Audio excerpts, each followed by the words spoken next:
j'aimerais vous partager certains secrets par rapport au matin, par rapport au midi, par rapport au soir, par rapport à la nuit. Il faut se lever tôt. Amen. Il faut se lever tôt. À Kinshasa, il y a des embouteillages, n'est-ce pas? Quand tu te réveilles à 8h, 9h, tu vas vivre des embouteillages. Mais si tu te réveilles à 3h du matin, tu verras un autre Kinshasa. Ta voiture va rouler rapidement. Ce que tu faisais en 3h, 2h, tu vas le faire en 30 minutes. Quand je quitte ici à 17h et je dois rentrer chez moi, des fois je fais 2 heures du temps.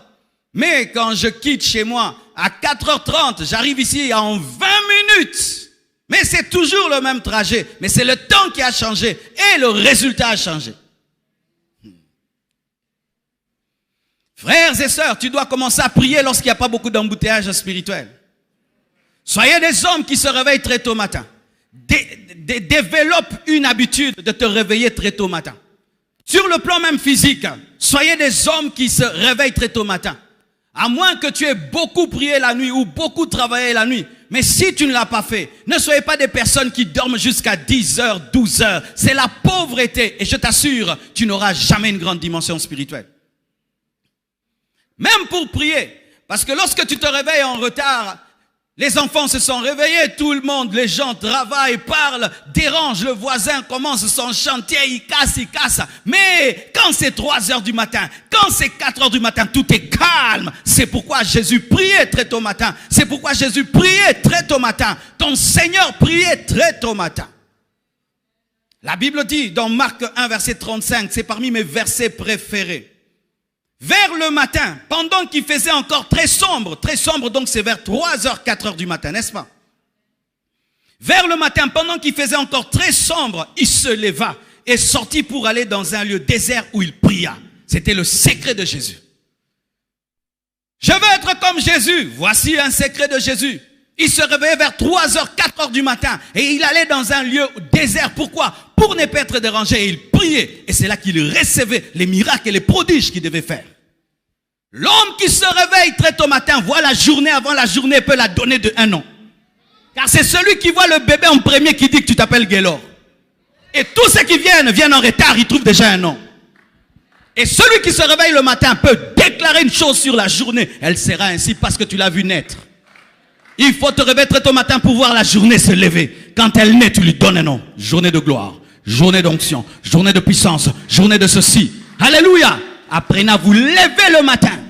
Et pendant ces 30 matins, Dieu est en train de te donner déjà cette discipline. Et après, tu dois conserver. Il y a des gens qui ne se réveillaient jamais à 4 heures, mais qui ont commencé à le faire. Qui sont là? Que Dieu te donne cette habitude, qu'elle demeure en toi, qu'elle demeure en toi. Après les 30 matins, continue tes matins. Alléluia. Ne change pas le programme, ne change pas, garde ça. Si tu as commencé à te réveiller à 3h, 4h et tu ne le faisais pas, commence à te réveiller. Et tu fais maintenant ton matin, tu pries, tu vas voir une autre dimension.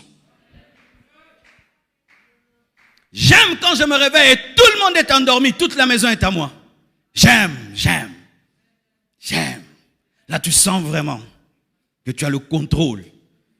Parce que quand tu te réveilles à 8h, les travailleurs causent, et le chauffeur passe par là, et celui-là casse là-bas, ça fait que tu es distrait. Mais quand c'est très tôt matin, tout le monde est calme. Tout le monde est calme. Même le voisin qui est bruyant, dors. Toi, tu te réveilles, tu pries. Le matin, voyez un secret. Marc 16, verset 2, nous révèle que Marie de Magdala et les autres femmes ont vu la résurrection de Jésus parce que c'était réveillé le matin. Ce sont les gens qui se réveillent très tôt qui vivent des miracles et des prodiges. Parce que le ressuscité ressuscite très tôt.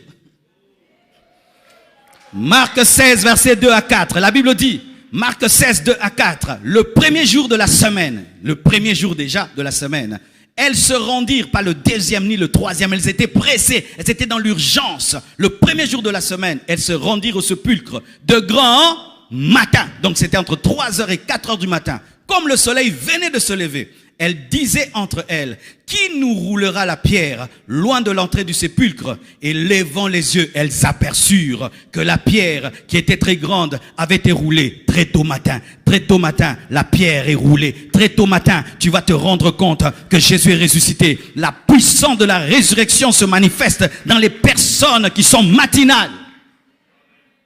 Tous les hommes de prière se réveillent très tôt.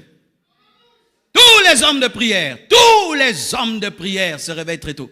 Quand tu es un homme de prière, tu commences à dormir jusqu'à 8h, 7h, tu vas commencer à perdre le réveil.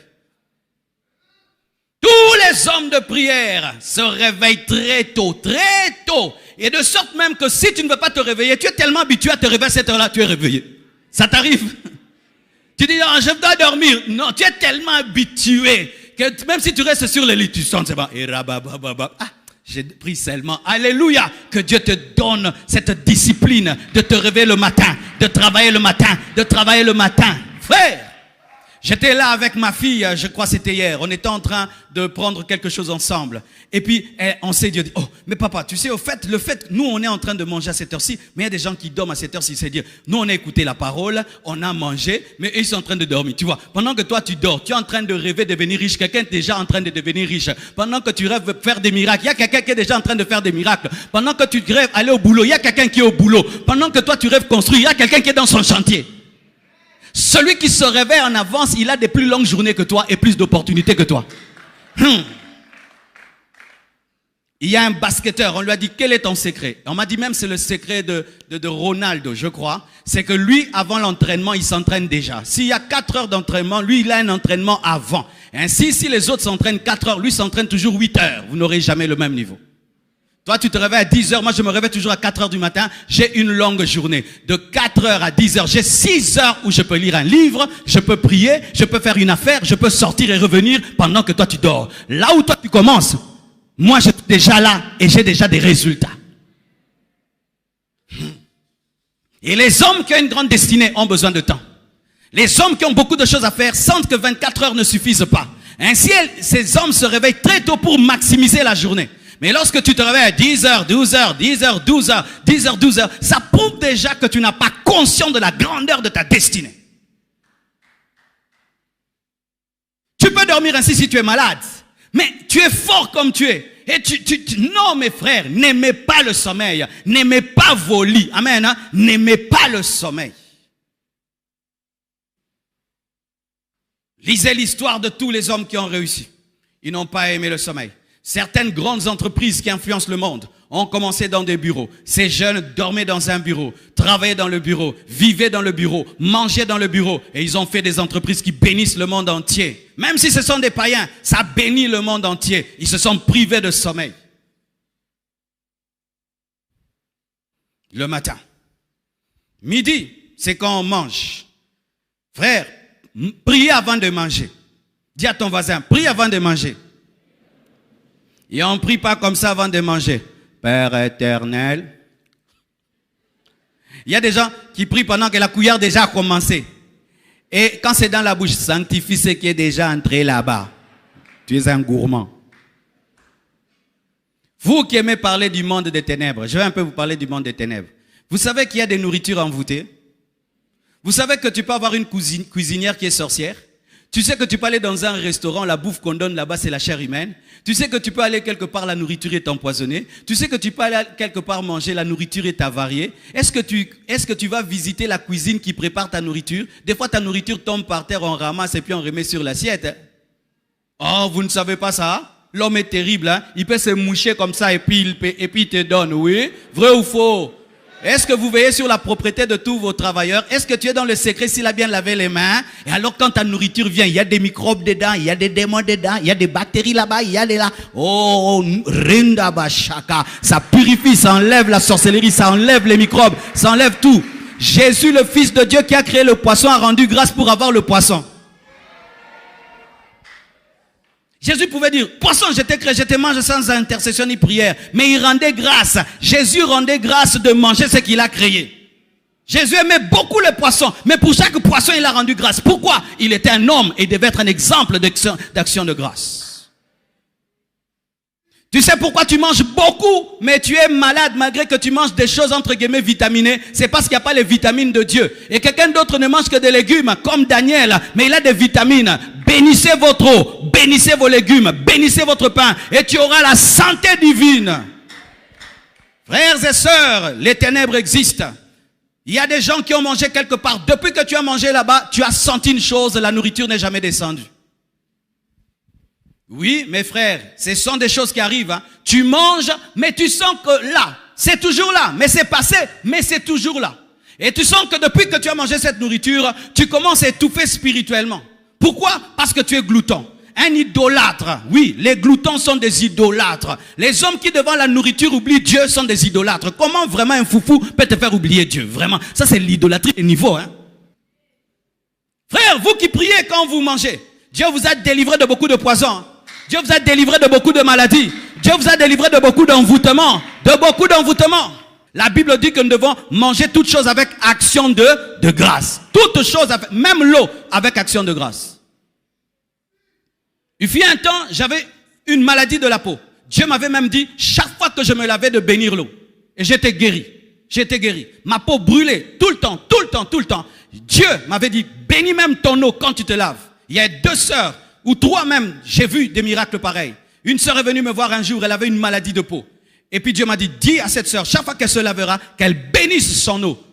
Purifiée, délivrée. Aujourd'hui, elle est mariée. Il y a même une autre de la chorale, la même chose. Elle est guérie. Bénissez l'eau, bénissez la nourriture, bénissez, même quand tu vas dans une fête, prie, amen, hein? Même au restaurant, priez.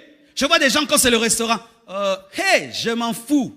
Même si c'est le restaurant classe, des gens chip, vos chip, c'est votre problème. Père éternel, bénis mon hamburger. Oui, vous avez honte de prier dans les restaurants, vous avez honte de prier dans les fêtes, et c'est surtout dans les fêtes d'ailleurs qu'il y a des nourritures envoûtées. Pourquoi vous avez honte de prier pour la nourriture quand c'est une fête? Pourquoi vous avez honte de prier pour la nourriture quand c'est une fête? Pourquoi vous avez honte de prier au restaurant? Les musulmans, des fois, ils peuvent nous enseigner. Un musulman, il se retrouve à un endroit, je les ai même vus dans des aéroports, c'est son heure de prière. Aéroport, je crois, de Boston ou quoi là, il s'en fout de votre Boston. Il prend son tapis, il met là, Allah, Allah. Et il sait que vous tous, vous le regardez, vous le critiquez. Il n'a que faire. Mais toi, tu as honte de bénir la nourriture que tu as achetée. La nourriture que tu as achetée, tu as peur de la bénir. Tu fermes tes yeux. Et d'ailleurs, c'est une évangélisation. Tous sont en train de manger sans prier. Mais toi, tu fermes les yeux. Père, merci pour cette nourriture. Au nom de Jésus-Christ. Amen.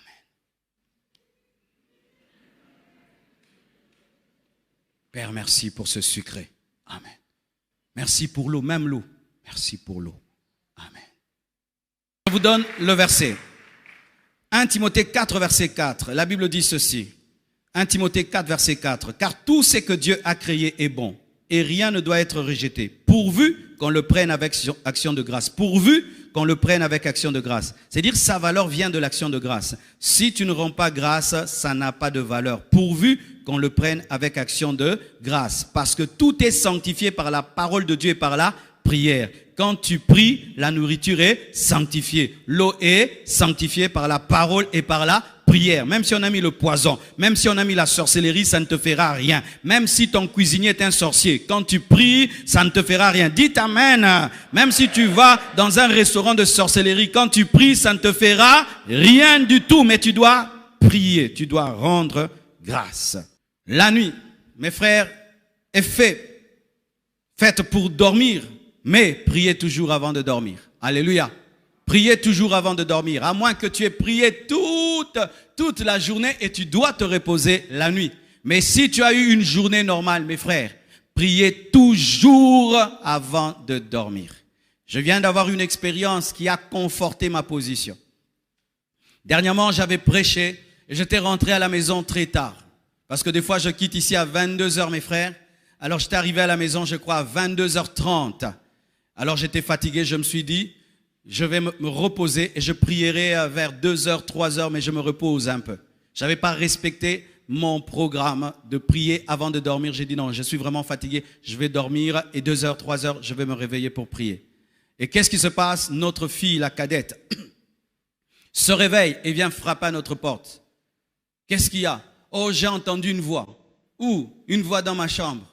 Oh, qu'est-ce que la voix? Non, la voix chuchotée. Et j'ai cru que c'était ma grande sœur, mais je l'ai réveillée, c'était pas elle. Mais j'ai entendu. Et moi, je ne néglige jamais ce que mes enfants me disent. Beaucoup de parents sont tout le temps philosophes, même dans les choses spirituelles. Ton enfant est en train de vivre une vraie expérience. Toi, tu expliques tout scientifiquement. C'est les dessins animés que tu avais vus. C'est le dessin animé. Papa, prie Dieu. Peut-être c'est pas le dessin animé. Et puis quand elle me parle, je me rends compte par le Saint-Esprit qu'elle a vécu une expérience, une attaque de l'ennemi. Et puis je prie pour elle, je la rassure, je lui prêche la foi. Et puis elle s'endort. Et puis quand je rentre dans ma chambre, je commence maintenant à prier pour la nuit. Et je prie. Et puis je m'endors. Vous savez ce que j'ai vu?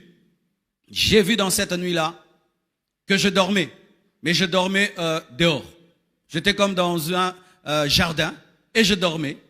Et j'étais étonné. Oh, mais comment je dors? Les gens passent. Les gens passaient. C'est comme si je dormais dehors. Et puis j'ai dit non. Et puis j'ai refusé ça. Et puis je suis allé maintenant dans la maison.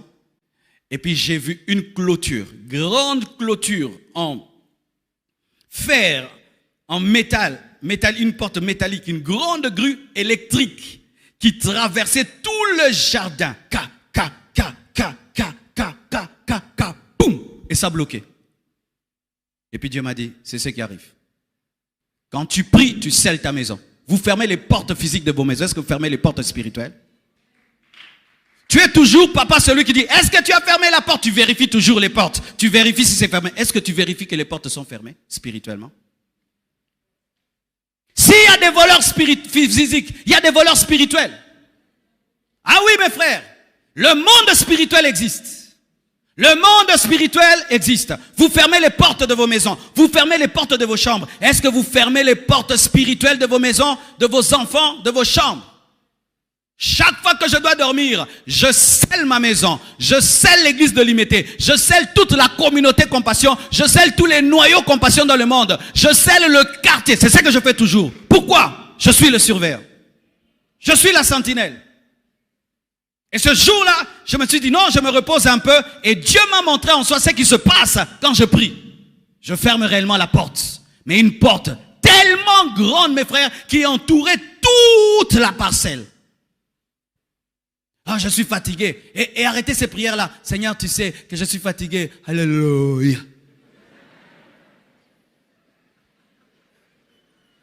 Alléluia. Arrêtez ces choses-là de prier endormi. Non. Parce que quand tu es endormi, tu peux croire que la porte de la cuisine est fermée alors que c'est seulement la porte du salon. Et quand tu pries endormi, tu ne vas pas bien fermer les portes. Soyez sérieux, tu te tiens debout et tu dis je te consacre ma maison, je te consacre mes enfants, je te consacre cette nuit, je te consacre mon quartier, je te consacre mon église, je te consacre mes fils spirituels, je te consacre mon ministère. Scelle. Boum. Boum. Et quand Dieu ferme, personne ne peut ouvrir. Quand Dieu ferme, personne ne peut ouvrir. Regardez Jésus. Jésus priait souvent toute la nuit. Toute la nuit. La Bible dit cela. Prenez le verset. La Bible dit ceci. Dans Luc 6, verset 12. En ce temps-là, Jésus se rendit sur la montagne pour prier. Il passa toute la nuit à prier. Jésus faisait souvent des veillées. Mais toi, tu n'arrives pas même à prier 1 heure avant de t'endormir. Mais Jésus priait souvent toute la nuit.